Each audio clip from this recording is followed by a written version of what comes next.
इयत्ता 7वी विषय मराठी पाठ क्रमांक 2 स्वप्न विकणारा माणूस. या पाठाचे लेखक आहेत अशोक कोतवाल. अशोक कोतवाल यांचे कविता संग्रह मौनातील पडझड, कुणीच कसे बोलत नाही, त्याचबरोबर प्रार्थनेची घंटा, सावलीचं घड्याळ हे ललित लेख संग्रह, घेऊया गिरकी हा बालकविता संग्रह प्रसिद्ध. प्रत्येक मनुष्य आपली स्वप्न पूर्ण करण्यासाठी सतत धडपडत असतो. स्वहिताबरोबरच समाजाच्या उपयोगी पडणारी व उदात्त हेतू असणारी स्वप्ने पहावीत असा संदेश पाठातून दिला आहे. प्रस्तुत पाठ सावलीचं घड्याळ या ललित लेख संग्रहातून घेतला आहे. माणसाला स्वप्न बघता आली पाहिजेत.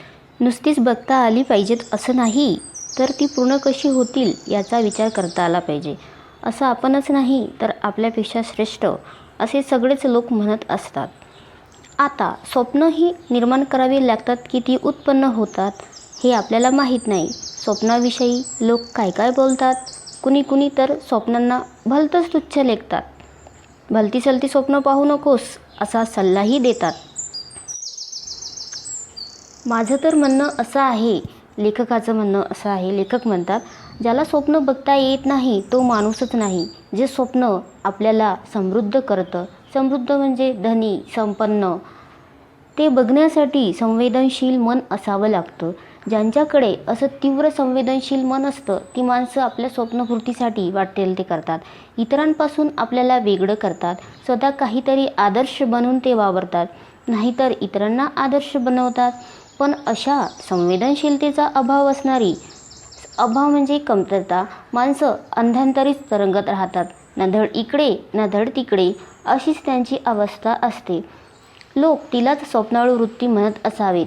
बिना ध्यास नि बिना धडपडीशिवाय असलेली ही स्वप्नाळू वृत्ती तशी घातक म्हणजे धोकादायक नाही का?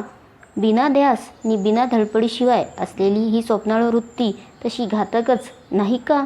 बालपणी आम्हाला स्वप्नांचा खरा अर्थही कळत नव्हता, पण स्वप्न या शब्दाशी आमचा परिचय झालेला होता. रात्री झोपलो म्हणजे आपल्याला झोपेत जे दिसतं ते स्वप्न असतं आणि ते काही खरं नसतं असं आम्हाला माहीत झालं होतं.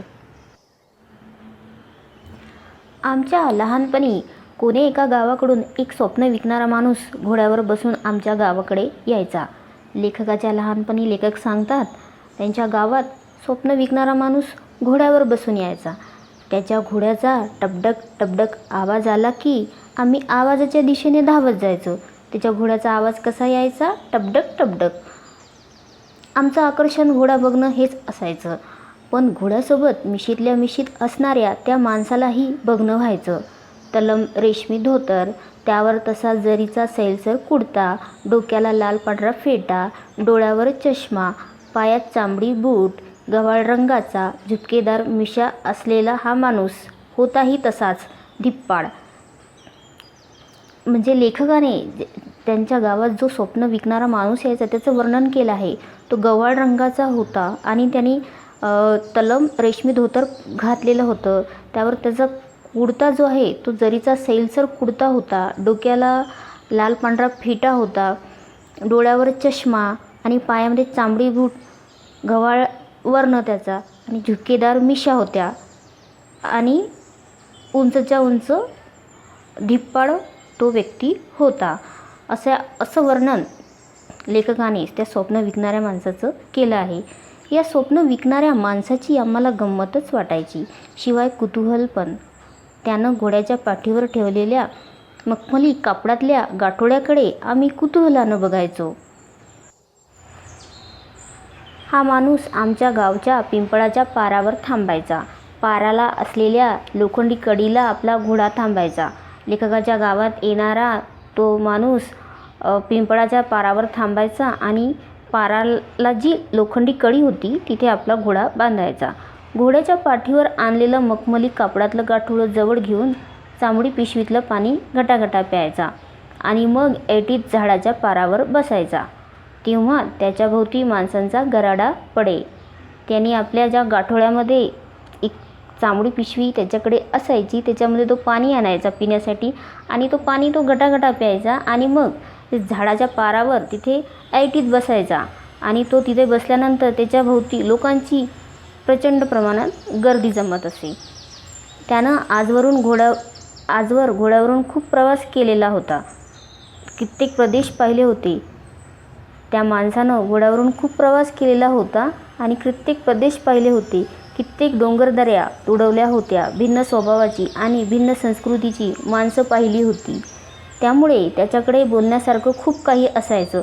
त्याने वेगवेगळ्या प्रदेशात प्रवास केल्यामुळे आणि भिन्न संस्कृतीशी त्याचा संपर्क आल्यामुळे त्याला भरपूर त्याच्याकडे बोलण्यासारखं होतं.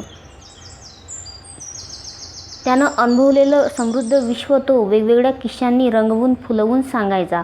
लोक त्याच्या गप्पामध्ये स्वतःला विसरून जायचे. त्याचं ते भलतंच दिलखेच बडबडणं आणि स्वप्नात धुंद गुंगवणं लोकांना भारी आवडायचं. ऐकताना लोकांची मती खुंटीत व्हायची आणि आपण ऐकतोय ते खरं की खोटं या संभ्रमात ते पडायचे. ऐकताना लोक तल्लीन होऊन जायचे. त्याच्या त्या अनुभवी बोलातून लोकांना निरनिराळ्या प्रांताची रीतिरिवाजांची माहिती व्हायची. त्यानं वर्णन केलेल्या प्रांतात ते मनानंच भटकून येत. जणू काही आपण स्वप्नातच आहोत असं त्यांना वाटत राहायचं. मग बऱ्याच वेळानं तो ते मखमली कापडात बांधलेलं गाठोडं हळूच सोडायचा.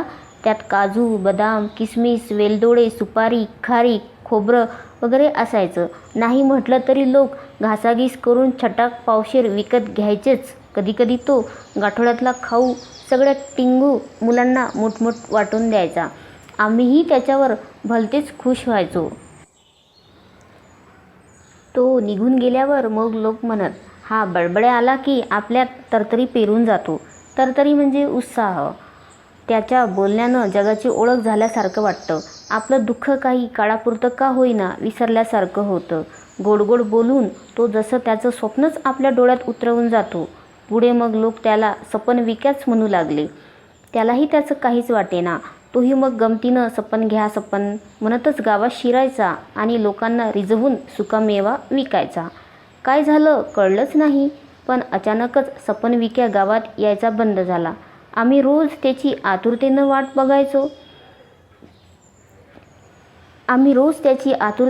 पाहायचो. पण तो यायचाच नाही. कधीतरी त्याचा विषय निघायचा आणि गावातले सगळे लोक त्याच्याविषयी भरभरून बोलायचे. महिने वर्ष उलटून गेली. एके दिवशी अचानक एक तरुण गावात आला. गावातल्या पारावर बसला. गावातील पारावर बसलेले लोक त्याच्याकडे टकामका पाहू लागले. तो तरुण सपन विक्यासारखाच दिसत होता. तो चेहरा, तीच अंगकाठी, जणू सपन विक्याच गावात आला होता. आम्ही सगळी मुलं पाराजवळ जमलो. आमच्या गावातल्या सगळ्यात वृद्ध तात्यांनी त्याला विचारलं, कोण रे बाबा तू, कुठून आलास? तो म्हणाला, मी तुमच्या सपन विक्याचा मुलगा. गुडघेदुखीच्या त्रासामुळे बाबा बऱ्याच वर्षापासून गावोगावी जाऊ शकत नाहीत. पण खरं सांगू का, गावात जाणं, तिथल्या लोकांना एकत्र जमवणं, त्यांच्याशी बोलण्यासाठी सुकामेवा विकणं हे केवळ बाबांचं एक निमित्त होतं. त्यातून त्यांना खूप आनंद मिळत असे. आपले अनुभव, आपल्या जवळचं ज्ञान इतरांना सांगावं, दुसऱ्यांना आनंद द्यावा असं माझ्या वडिलांचं स्वप्न होतं. लोकांची सेवा करण्याचा त्यांचा हा मार्ग मला खूप खूप आवडला. नुकतंच माझं वैद्यकीय शिक्षण पूर्ण झालं आहे. गावोगावी जाऊन वृद्ध आजारी लोकांची सेवा करायची असं मी मनोमन ठरवलं आहे. बाबांचं हे स्वप्न पूर्ण करण्यासाठीच मी तुमच्या गावात आलो आहे. त्याचा आवाज, बोलण्याची ढब, हसणं आम्हाला सपन विक्याची तीव्र आठवण देऊन गेलं. आम्ही सगळे गहिवरून गेलो. काय बोलावं हे कोणाला समजेना. असंही स्वप्न असतं, एखादा माणूस असंही स्वप्न पाहू शकतो हे नव्यानंच आम्हाला उमगलं होतं.